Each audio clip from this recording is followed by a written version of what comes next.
Claves de la semana. Seguimiento de noticias internacionales elaborado por CESTE. Buenos días, estos son los titulares más importantes de la semana pasada. COP29, acuerdo de mínimos. Retorno de la izquierda tras las elecciones en Uruguay. Enorme paquete de estímulo fiscal en Japón. Escalada de la tensión en Ucrania. Nuevas sanciones contra Gazprombank. El Tribunal Penal Internacional emite una orden de arresto contra Benjamin Netanyahu. Desafíos a la sostenibilidad de la deuda en Angola. Sorpresa en Rumanía. Comenzamos este repaso fijándonos en el acuerdo de mínimos surgido de la COP29. En esta ocasión, las negociaciones entre los más de 200 países que asistieron a la Conferencia de las Naciones Unidas sobre el Cambio Climático, celebrada en Bakú entre el 11 y el 22 de noviembre, se centraron en la denominada financiación climática, los fondos otorgados por las economías desarrolladas a los países con menos recursos para ayudarles a avanzar en la descarbonización. Como en anteriores ediciones, la división entre los distintos participantes estuvo a punto de hacer descarrilar cualquier posibilidad de alcanzar un acuerdo. Tras frenéticas y tensas negociaciones, la cumbre de Bakú cerró en un pacto de mínimos para aumentar el apoyo económico a los países más vulnerables. En concreto, las naciones más desarrolladas, Australia, Canadá, Estados Unidos, Japón, Suiza y la Unión Europea, se comprometieron a aportar 300.000 millones de dólares anuales a partir de 2035, una cifra intermedia entre los 500.000 millones que había solicitado el Grupo de Naciones en Desarrollo, el G77, y los 100.000 millones acordados en la COP de 2009, celebrada en Copenhague. El texto final señala que los fondos procederán de ayudas públicas y de inversión privada ligada a proyectos de descarbonización. También se contabilizará, dentro de los 300.000 millones, la financiación otorgada a través de los bancos multilaterales. La próxima cumbre del clima tendrá lugar en Brasil, en 2025. Se espera que el principal punto de discusión sea el establecimiento de nuevos objetivos para reducir los gases contaminantes. Y nos fijamos también en Uruguay, donde Yamandu Orsi, candidato del Frente Amplio, ha ganado las elecciones presidenciales en la segunda vuelta celebrada el 24 de noviembre con un 52,3% de los votos frente al 47,7% de Álvaro Delgado, del Partido Nacional. Su victoria, que marca el regreso de la izquierda al poder después de 5 años, obedece a varios factores. Entre ellos destaca el descontento con el gobierno saliente debido a una percepción de falta de avances en problemas estructurales como la desigualdad, la inseguridad y el narcotráfico. El FA ha sabido capitalizar el desgaste de la coalición multicolor, movilizando no solo a su base electoral, sino también a muchos votantes indecisos. Orsi, de perfil moderado y respaldado por el expresidente José Mujica, ha combinado propuestas progresistas con una narrativa de unidad y de diálogo. Su discurso sobre reforzar el rol del Estado en áreas como educación, salud y seguridad social ha calado en un electorado que percibe que el modelo actual no ha dado respuestas suficientes a sus preocupaciones. Aunque el FA obtuvo mayoría en el Senado, no cuenta con mayoría en la Cámara de Representantes. Esto obligará a buscar consensos con otros partidos para impulsar sus reformas. El 1 de marzo de 2025, Orsi asumirá la presidencia. Se espera que su gobierno siga una línea económica ortodoxa similar a los anteriores mandatos del Frente Amplio. En el ámbito económico hereda una situación de estabilidad macroeconómica, pero con bajo crecimiento y una estructura tributaria cuestionada por su falta de progresividad. En seguridad, uno de los temas más sensibles para los uruguayos, su propuesta combina el fortalecimiento de las fuerzas policiales con programas de prevención social y oportunidades educativas en comunidades vulnerables. También busca intensificar el control del narcotráfico mediante operativos específicos y cooperación internacional, además de mejorar la coordinación entre la policía y la fiscalía para aumentar la eficiencia en las investigaciones y condenas. En cuanto a políticas sociales, se anticipa un énfasis en la educación y en ajustes en la seguridad social, como un posible aumento de las aportaciones de los empleadores. Además, se espera que el gobierno se enfoque en evitar una caída del salario real y en reducir la desigualdad, con un fuerte énfasis en la redistribución de riqueza.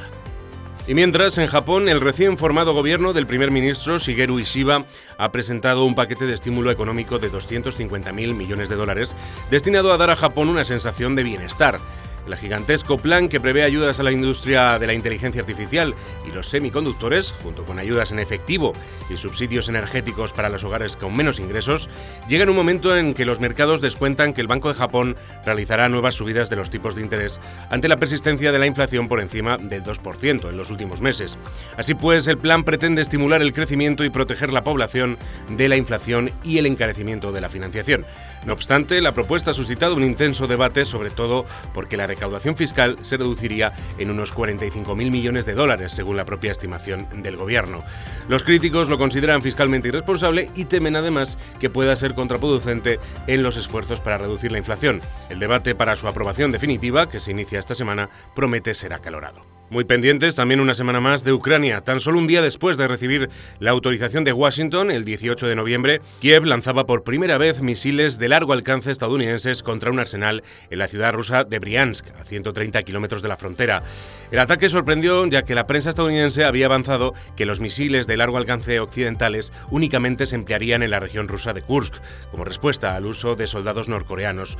Pocas horas después, las Fuerzas Armadas ucranianas emplearon un misil británico Storm Shadow contra una base en Kursk. Rusia, que modificó la pasada semana su doctrina para ampliar el número de estados y el tipo de amenazas por las que considera adecuada una respuesta nuclear, no tardó en reaccionar. En la madrugada del 21 de noviembre, el Kremlin lanzó un misil balístico intercontinental, Oreshnik, sin carga nuclear contra infraestructuras en la ciudad de Dnipro. Se trata de la primera vez que Rusia lanza un misil de este tipo contra territorio ucraniano y marca un hecho sin precedentes en los más de 1000 días que dura el conflicto. El giro que dio Washington la pasada semana, autorizando a Ucrania a usar este tipo de misiles en Rusia, ha disparado de nuevo las tensiones y provocado una rápida escalada en la guerra. Biden, que también ha autorizado el suministro de minas antipersona a Kiev, pretende que Ucrania mejore su posición negociadora antes de la llegada de Donald Trump a la Casa Blanca, quien es contrario a mantener el apoyo a la exrepública soviética. Según ha trascendido, el presidente ruso Vladimir Putin podría estar en disposición a negociar un alto en fuego con Trump. Sin embargo, Moscú quiere que Ucrania abandone sus aspiraciones de unirse a la OTAN, acepte el control ruso de un 18% de su territorio y garantice su neutralidad, así como limitaciones en su capacidad militar. Y todo ello mientras Estados Unidos ha impuesto nuevas sanciones sobre un total de 118 entidades e individuos rusos, incluido Gazprombank, uno de los pocos grandes bancos rusos que aún no había sido sancionado, y otros 50 bancos. El anuncio realizado el pasado jueves 21 de noviembre bloquea efectivamente a Gazprombank, propiedad del Estado ruso y principal conducto para los pagos energéticos de Rusia, y a sus 6 filiales internacionales del sistema financiero global, dominado por Estados Unidos. De esta forma, Washington alinea su postura con Reino Unido y Canadá, que ya habían impuesto sanciones a esta entidad en las primeras semanas de la guerra. Sin embargo, Estados Unidos habría evitado hacerlo para permitir que los países europeos continuasen pagando el gas ruso. Desde entonces, Rusia y Europa se han ido desconectando energéticamente y actualmente el gas ruso apenas supone un 8% del mix energético europeo, frente al 40% que representaba antes del estallido del conflicto. El próximo 1 de enero vencen los últimos contratos de tránsito de gas ruso que atraviesan Ucrania hacia países europeos como Eslovaquia o República Checa, y Zelensky ya adelantó el pasado verano que no los iba a renegociar. No obstante, Rusia aún vende el 70% de su gas natural licuado al mercado europeo, aunque resulta probable que esta situación se revierta tras la imposición de las sanciones estadounidenses, que también contemplan medidas secundarias. Es decir, Estados Unidos ya ha advertido a las instituciones financieras de terceros países que se arriesgan a la imposición de sanciones si hacen negocios con Gazprombank o deciden participar del sistema de transferencia de mensajes financieros de Rusia, que es la alternativa rusa al SWIFT. Novedades llegan también del conflicto en Oriente Medio. El 21 de noviembre, el Tribunal Penal Internacional emitió órdenes de arresto contra el primer ministro de Israel, Benjamin Netanyahu, y el que fuera ministro de Defensa hasta hace unas semanas, Yoav Gallant. La Corte consideró que hay motivos razonables para afirmar que son responsables de presuntos crímenes de guerra y lesa humanidad cometidos desde el inicio del conflicto el 7 de octubre de 2023. Los jueces del TPI han aceptado por unanimidad la solicitud formulada por el fiscal general, Karim Khan, el pasado mes de mayo. Entre otros, la Fiscalía responsabilizó a los 2 dirigentes hebreos de utilizar el hambre como arma de guerra. Khan también incluyó en la orden a los líderes de Hamas, Yahya Sinwar, Ismail Haniyeh y Mohamed Deif, por su responsabilidad en los crímenes de guerra cometidos en el atroz ataque del 7 de octubre. El primero fue asesinado en Teherán el pasado mes de julio y el segundo fue abatido en Gaza en octubre. Así, en la orden de detención emitida esta semana únicamente figura Deif, quien podría haber fallecido, según Tel Aviv, hace unos meses durante la ofensiva militar. El TPI carece de mecanismos para llevar a cabo las órdenes de arresto, por lo que la posibilidad de que se materialicen las detenciones dependerá de la voluntad de los Estados miembros. De Oriente Medio nos vamos al África subsahariana. Allí, el Parlamento angoleño ha aprobado el proyecto de presupuesto anual para 2025 por un valor aproximado de 35.000 millones de dólares. Las cifras se basan en una proyección de crecimiento económico del 4,1% y una producción de petróleo de 1 millón de barriles al día, con un precio por barril de $70. Por la dependencia de la economía angoleña en el oro negro, la ejecución del presupuesto y la gestión del endeudamiento responden a cualquier fluctuación en el mercado de los hidrocarburos. En 2024, la deuda pública equivale al 74% del PIB, un nivel elevado para el perfil del país. El pasado octubre, el ministro de Finanzas reveló las dificultades del gobierno para hacer frente a sus responsabilidades fiscales, ya que sus ingresos solo son suficientes para cubrir los salarios de los empleados públicos y el servicio de la deuda, impidiendo la realización de cualquier otro tipo de proyecto que mejore la vida de los angoleños. A los retos económicos también se suma la depreciación del Kwanza y una inflación de casi el 30% interanual. Para combatir todos estos retos, el gobierno angoleño está manteniendo conversaciones con el Fondo Monetario Internacional sobre la posibilidad de acordar un nuevo programa y, en paralelo, el Banco Mundial ha aprobado ya un préstamo de 500 millones de dólares para ayudar a financiar el presupuesto de 2025. Además de la financiación de las IFIs, Angola está fortaleciendo lazos bilaterales con los países occidentales. El macroproyecto estratégico del Corredor del Lobito, que busca convertir al país en un hub logístico de minerales críticos, cuenta ya con el apoyo de la Unión Europea y de Estados Unidos. Y finalizamos en Europa, donde el ultraderechista Calin Georgescu ha dado la sorpresa en la primera vuelta de las elecciones presidenciales tras imponerse con casi el 23% de los votos. Le sigue la líder liberal Elena Lasconi, que quedó en el segundo puesto gracias al apoyo del 19,2% del electorado. El resultado supone un auténtico terremoto político, ya que ninguno de los dos candidatos se encontraba entre los favoritos de las encuestas. Georgescu, un político relativamente desconocido, ha pedido terminar con la ayuda a Ucrania, ha sido muy crítico con la presencia de la base de la OTAN en su país y ha declarado su admiración por el presidente húngaro Viktor Orbán, por saber hacer valer, dice, los intereses de su país.